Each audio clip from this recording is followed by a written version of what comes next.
Hello, welcome back to my channel. നമ്മളിന്ന് നല്ലൊരു healthy snacks ആണ് ഉണ്ടാക്കാൻ പോകുന്നത്. ഇതുപോലെ നല്ല ഗ്രീൻ കളറിലുള്ള ഒരു ഹെൽത്തി സ്നാക്സ് ആണ് നമ്മൾ ഉണ്ടാക്കുന്നത്. അപ്പോൾ നമുക്ക് ഇതെങ്ങനെയാണ് ഉണ്ടാക്കുന്നതെന്ന് നോക്കാം.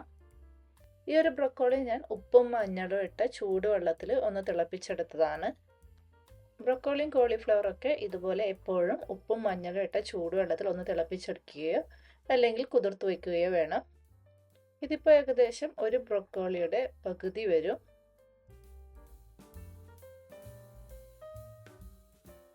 പിന്നെ ഞാനിവിടെ എടുത്തിരിക്കുന്നത് പാലക്കാണ്. പാലക്കും ഇതുപോലെ ജസ്റ്റ് ഒന്ന് ബോയിൽ ചെയ്തെടുക്കുന്നുണ്ട്. കുറേ നേരം അങ്ങ് വേവിക്കൊന്നും വേണ്ട. അപ്പോൾ നമുക്ക് ഇത് രണ്ടും ഒരു മിക്സിയുടെ ജാറിലേക്ക് ഇട്ട് കൊടുക്കാം. ഇനി ഇതിലേക്ക് ഒരു 2 സ്ലൈസ് ബ്രെഡ് ഇതുപോലെ പൊട്ടിച്ച് ചേർത്ത് കൊടുക്കാം.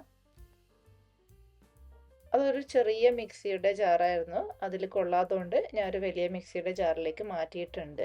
ഇനി ഇതിലേക്ക് ആവശ്യമായ ഉപ്പും ഒരു 1/2 ടീസ്പൂൺ ഗരം മസാലയും ചേർത്ത് കൊടുക്കുന്നുണ്ട്. കൂടെ തന്നെ ഇതിലേക്ക് ഒരു 1/4 ടീസ്പൂൺ ജീരക പൊടിച്ചതും ചേർത്ത് കൊടുക്കുന്നുണ്ട്. ഇത് ഓപ്ഷണലാണ്, വേണമെങ്കിൽ ചേർത്ത് കൊടുത്താൽ മതി. ഇനി ഇതെല്ലാം കൂടി ഒരു 2 സെക്കൻഡ് മിക്സിയുടെ ജാറിൽ കറക്കിയെടുക്കാം. അപ്പോൾ ഇത് നമ്മളെല്ലാം കൂടി ഒന്ന് ചതച്ചെടുത്തിട്ടുണ്ട്. നല്ലോണം അങ്ങ് അരച്ച് പേസ്റ്റ് രൂപത്തിലൊന്നും ആക്കണ്ട, ഒന്ന് കറക്കിയെടുത്താൽ തന്നെ ഇതുപോലെ അങ്ങ് പെട്ടെന്ന് ചതഞ്ഞ് കിട്ടും. ഇതിപ്പോൾ കുറച്ചൊന്ന് ലൂസായിട്ടാണ് ഇരിക്കുന്നത്, നമുക്ക് കയ്യിൽ വെച്ചൊന്നും പരത്താൻ കിട്ടില്ല. അപ്പോൾ അതുകൊണ്ട് കുറച്ചുകൂടി ഒന്ന് തിക്കായി കിട്ടാൻ വേണ്ടി ഞാൻ ഇതിലേക്ക് 1 ടേബിൾ സ്പൂൺ ഓട്സ് പൊടിച്ചതാണ് ചേർത്ത് കൊടുക്കുന്നത്. നിങ്ങൾക്കിനി ഓട്സിന് പകരം മൈദമാവ് ഉപയോഗിക്കാം, അല്ലെങ്കിൽ കടലമാവ്, ഗോതമ്പ് പൊടി, ഇതിലേത് വേണമെങ്കിലും ഉപയോഗിക്കാം. അധികം കയ്യിലൊന്നും ഒട്ടിപ്പിടിക്കാത്ത രീതിയിൽ വേണം ഉണ്ടാക്കിയെടുക്കാൻ വേണ്ടിയിട്ട്.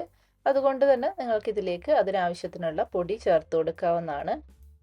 നമ്മൾ കട്ട്ലറ്റ് ഒക്കെ ഉണ്ടാക്കുമ്പോൾ ആ ഒരു മിക്സ് റെഡിയാക്കുന്ന ആ ഒരു പരുവത്തിൽ വേണം ഇതും ഉണ്ടാക്കിയെടുക്കാൻ. ഇനി നമുക്കിതൊന്ന് ഉണ്ടാക്കിയെടുക്കാം. അതിനായിട്ട് ഇതുപോലൊരു നോൺ സ്റ്റിക്ക് തവ ചൂടാകാൻ വെച്ചിട്ടുണ്ട്. ചൂടായി കഴിയുമ്പോൾ ഇതുപോലെ കുറച്ച് ഓയിൽ ഒഴിച്ചു കൊടുക്കാം. ഞാനിത് ഡീപ്പ് ഫ്രൈ ചെയ്തെടുക്കുന്നൊന്നുമില്ല, നമ്മൾ ഫിഷൊക്കെ ഫ്രൈ ചെയ്യാൻ എടുക്കുന്ന അത്രയും ഓയിൽ മതി, ആ ഒരു രീതിയിൽ ഫ്രൈ ചെയ്തെടുക്കുന്നുള്ളൂ. അതുപോലെ നിങ്ങൾക്ക് ഇഷ്ടമുള്ള ഏത് ഓയിൽ വേണമെങ്കിലും ഉപയോഗിക്കാം. ഇനി നമുക്ക് ആ മാവിൽ നിന്നും കുറേശ്ശെയായി എടുത്ത് ഉരുളകളാക്കി നമുക്കിത് കയ്യിൽ വെച്ച് ഇതുപോലെ ചെറുതായിട്ടൊന്ന് പരത്തി കൊടുക്കാം. നമ്മൾ കട്ട്ലറ്റൊക്കെ കയ്യിൽ വെച്ച് പരത്തിയെടുക്കുന്നത് പോലെ തന്നെയാണ് ഇതും പരത്തിയെടുക്കുന്നത്. ഇത് നമുക്ക് ഡയറക്റ്റ് ആ ചൂടായി കിടക്കുന്ന തവയിലോട്ട് വെച്ച് കൊടുക്കാം. ഇതുപോലെ നമുക്ക് ബാക്കിയുള്ളതും കൂടി ഒന്നുണ്ടാക്കിയെടുക്കാം. അപ്പോൾ ഇത് മുഴുവനായിട്ട് നമ്മൾ ഇതുപോലെ പരത്തി വെച്ച് കൊടുത്തിട്ടുണ്ട്. ഇത് നമ്മൾ ഇതുപോലെ കുറേ നേരമൊന്നും ഫ്രൈ ചെയ്തെടുക്കേണ്ട ആവശ്യമില്ല. ആ ഒരു സൈഡ് ഏകദേശം ഒരു 3 മിനിറ്റ് വരെ മീഡിയം ഫ്ലെയിമിലിട്ട് ഫ്രൈ ചെയ്തെടുത്താൽ മതി. ഏകദേശം ഒരു 3 മിനിറ്റായി. ഇനി ഇത് നമുക്ക് മറിച്ചിട്ട് കൊടുത്തും ഒന്ന് ഫ്രൈ ചെയ്തെടുക്കാം.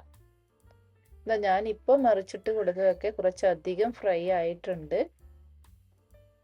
അപ്പോൾ നിങ്ങൾ ഇത്രയും നേരം ഫ്രൈ ചെയ്തെടുക്കേണ്ട ആവശ്യമില്ല.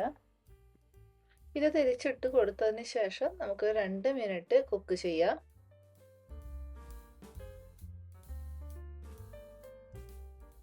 അപ്പോൾ ഇത് ഏകദേശം 2 മിനിറ്റ് കഴിഞ്ഞു. 2 ഭാഗവും ഏകദേശം നന്നായിട്ട് ഫ്രൈ ആയിട്ടുണ്ട്. ഇനി നമുക്കിതൊരു പാത്രത്തിലേക്ക് മാറ്റാം.